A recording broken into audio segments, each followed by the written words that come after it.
American president Donald Trump ইতিমধ্যেই রাশিয়ার বিরুদ্ধে যুদ্ধের হুঁশিয়ারি দেওয়া শুরু করেছেন।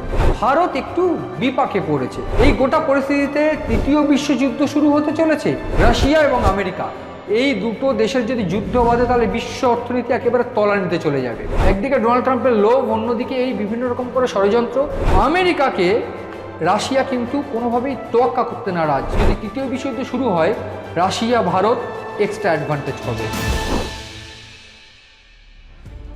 সিএন ডিজিটালে আপনাদের স্বাগত। নমস্কার, আমি Mani Bhattacharya. American president Donald Trump ইতিমধ্যেই রাশিয়ার বিরুদ্ধে যুদ্ধের হুঁশিয়ারি দেওয়া শুরু করেছেন।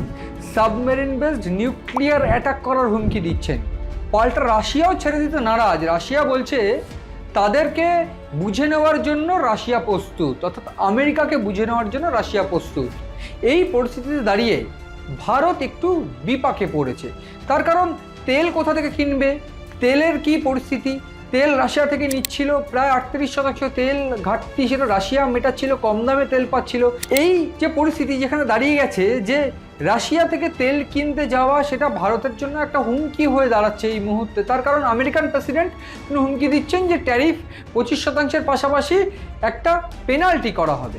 এই গোটা বিষয় নিয়ে রাশিয়ার বিরুদ্ধে কোনোভাবে রাশিয়াকে থামাতে না পেরে ডোনাল্ড ট্রাম্প আমেরিকান প্রেসিডেন্ট তিনি একেবারে হুমকি দিয়ে হুঁশিয়ারি দেখে দিলেন যে যুদ্ধ শুরু হয়ে যাবে।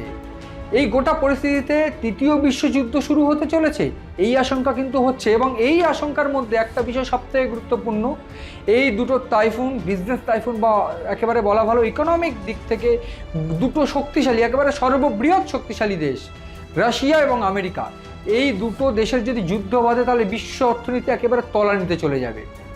এছাড়াও এই মুহূর্তে দাঁড়িয়ে ভারত যদি রাশিয়া থেকে তেল নেওয়া বন্ধ করে কোনোভাবে আমেরিকাকে সন্তুষ্ট রাখতে, তাহলে কোথা থেকে তেল কিনবে, বিকল্প ব্যবস্থা কি, এই গোটা বিষয় নিয়ে আমি আলোচনা করবো। এবং আলোচনা শুরুতে আমি যেটা বলবো, রাশিয়ার প্রাক্তন প্রেসিডেন্ট দিমিত্রির তরফ থেকে যে হুঁশিয়ারি দেওয়া হয়েছিল, কোনোভাবেই কোনো বিজনেস ট্যারিফ চুক্তি বা কোনোভাবেই ট্যারিফ হুমকি রাশিয়ার জন্য কার্যকর নয়।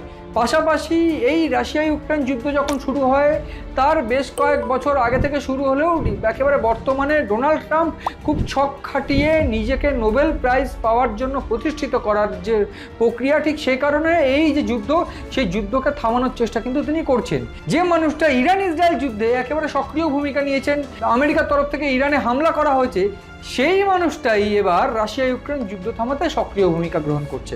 ফলে এই যে ব্যক্তিত্ব ডোনাল্ড ট্রাম্পের, সেইটা কিন্তু একটা অন্য আকার ধারণ করছে। তুগলকি শাসন বা এই যে ব্যক্তিত্ব, সেটা কিন্তু কোনোভাবে ভালো চোখে আর সাধারণ মানুষ দেখছে না, বা বিশ্বের যে বড় বড় নেতা তারা কিন্তু ভালো চোখে দেখছে না। এটা একটা পার্ট। কিন্তু যেটা বিষয়, গুরুত্বপূর্ণ বিষয়, এই রাশিয়া যখন ইউক্রেনের সঙ্গে যুদ্ধে জড়িয়ে পড়লো তার বেশ কয়েক বছর পর বর্তমানে ডোনাল্ড ট্রাম্প চাইছেন যে যুদ্ধ যাতে থেমে যায়।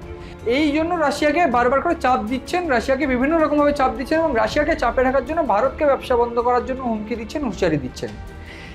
এইখানে যে বিষয়টা খুব সিগনিফিক্যান্ট, যে রাশিয়া কোনোভাবেই তাদের কিন্তু পরাধীন বা তাদের বশ্যতা স্বীকার করতে নারাজ। অর্থাৎ আমেরিকার সঙ্গে বাণিজ্য রাশিয়ার কম হলেও রাশিয়া কোনোভাবে হুঁশিয়ারি মেনে নিতে নারাজ। এই জায়গায় সবথেকে গুরুত্বপূর্ণ বিষয়, ডোনাল্ড ট্রাম্প পাল্টা হুঁশিয়ারি দিচ্ছেন। হুঁশিয়ারি দিয়ে বলে দিয়েছেন সাবমেরিন বহাল একেবারে বজায় রাখা হবে। দুটো গুরুত্ব স্ট্র্যাটেজিক জায়গায় সাবমেরিন নিয়ে যাওয়া হচ্ছে, সেখানে নিউক্লিয়ার বেস সাবমেরিন যে কোনো সময় রাশিয়ার উপর হামলা শুরু হয়ে যেতে পারে, যুদ্ধ শুরু হয়ে যেতে পারে। রাশিয়া পাল্টা কি বলছে? রাশিয়া বলছে এই সমস্ত যুদ্ধের হুমকিকে কোনোভাবে সিরিয়াসলি ধরা যাবে না, পরোয়াই করি না আমরা, কারণ আমাদের কাছে এর থেকে বেশি অস্ত্র রয়েছে। যদি বলা যায় সামরিক যান বা সামরিক অ্যাক্টিভিটিস রাশিয়ায় কিন্তু বেশি আছে। এখানে আমি একটু তথ্য দিয়ে যেতে চাইবো, ইউএসের কাছে কিন্তু 64টি, অর্থাৎ আমেরিকার কাছে 64 সাবমেরিন রয়েছে এবং রাশিয়ার কাছে রয়েছে 65টি। পাশাপাশি সবথেকে গুরুত্বপূর্ণ, রাশিয়াও কিন্তু ভীষণ গুরুত্বপূর্ণ সামরিক যান, সামরিক বাহন ব্যবহার করে এবং রাশিয়ার কাছেও কিন্তু পারমাণবিক অস্ত্র কম নেই। এইখানে দাঁড়িয়ে আমি একটু বলে রাখতে চাইবো, রাশিয়া কি উন্নত প্রযুক্তির submarine based intercontinental ballistic missile ব্যবহার করে বা সাবমেরিন বেসড যে নিউক্লিয়ার ব্যবহার করে, সেখানে 5 ডেল্টা 4 একটা গুরুত্বপূর্ণ সাবমেরিন। এছাড়া বোরেই প্রজেক্ট 955+A এই ধরনের যে প্রজেক্ট বা এই ধরনের যে সাবমেরিন, নিউক্লিয়ার বেস সাবমেরিন কিন্তু রাশিয়া ইউজ করে। ফলে গোটা বিষয় একটা জিনিস কিন্তু পরিষ্কার যে ইউএসএ যদি অর্থাৎ আমেরিকা যদি কোনোভাবে হামলা করে, সেক্ষেত্রে রাশিয়া কিন্তু বুঝে নিতে সক্ষম এবং ইউএস এর কাছে কলম্বিয়া ক্লাস, ভার্জিনিয়া ক্লাস এই ধরনের উন্নত প্রযুক্তির সাবমেরিন রয়েছে। ফলে এই যুদ্ধ যদি লেগে যায় সেক্ষেত্রে তৃতীয় বিশ্বযুদ্ধ অবশ্যম্ভাবী, কারণ সেক্ষেত্রে মিডল ইস্ট তারা কিন্তু কোনোভাবে একটা পক্ষ নিতে চাইবে রাশিয়ার, বা আমেরিকা যদি পক্ষ নেয় সেক্ষেত্রে তেলের যে বিজনেস, সেই তেলের বিজনেস একেবারে ঘাটতি পড়বে, সেই তেলের বিজনেস একটা বড় আশঙ্কা তৈরি হবে। এইখানে দাঁড়িয়ে সবথেকে গুরুত্বপূর্ণ বিষয় যে কারা কোন পক্ষে যেতে পারে, মিডল ইস্ট বা ইউরোপীয় ইউনিয়ন, তারা কিন্তু প্রাথমিকভাবে একটা বিষয় স্পষ্ট যে এই জায়গায় দাঁড়িয়ে আমেরিকার হুমকিকে একেবারে সিরিয়াসলি নিয়ে রাশিয়ার সঙ্গে তেলের যে বিজনেস সেটা কিন্তু কমিয়ে দিয়েছে। এইখানে ভারত কি করবে বর্তমানে, ভারতের কিন্তু সেরকমভাবে ইতিমধ্যেই আমি একটু বলে রাখতে চাইবো, ডোনাল্ড ট্রাম্প একেবারে সদ্য প্রেস কনফারেন্স করেছেন এবং প্রেস কনফারেন্স করে জানিয়েছেন যে আমি শুনেছি ভারত রাশিয়া থেকে তেল কেনা বন্ধ করে দিয়েছে। সেক্ষেত্রে এটা ভালো খবর, কিন্তু তার সত্যতা যাচাই করতে হবে। তো এই যে বিষয়টা এখানে খুব গুরুত্বপূর্ণ, কয়েকটা রাষ্ট্রীয় সংস্থা ইতিমধ্যে রাশিয়ার থেকে তেল কেনা বন্ধ করেছে ঠিকই, কিন্তু সেক্ষেত্রে তেলের যোগান ভারত কোথা থেকে দেবে? সেক্ষেত্রে একটা বিষয় স্পষ্ট যে ভারত রাশিয়া ইউক্রেনের সঙ্গে যখন যুদ্ধ বাঁধে সেই সময় আমেরিকা সহ বিভিন্ন মধ্যপ্রাচ্যের দেশগুলো সেগুলো কিন্তু একেবারে রাশিয়ার উপরে ব্যান্ড কোনো বিজনেস তারা করতে চায়নি। এই জায়গায় রাশিয়া তেলের দাম কমিয়ে গোটা বিশ্বে কিন্তু তেল সরবরাহ বাড়িয়ে দেয় এবং তেলের দাম কমানোতে ভারত, চীন তাদের মূল কাস্টমার হয়ে যায়। এবং এই জায়গায় দাঁড়িয়ে আমেরিকাও ভয় পাচ্ছে, ভারত চীন রাশিয়ার সঙ্গে এত ঘনিষ্ঠ হলে, ভারতের সঙ্গে চীনের ঘনিষ্ঠতা বাড়লে সেক্ষেত্রে আমেরিকার ব্যবসা শেষ হয়ে যাবে। এবং এইখানে আমি একটু বলে রাখি, সবথেকে বেশি তেল রাশিয়ার কিনেছে 47%, চীন, ভারত কিনেছে 38%।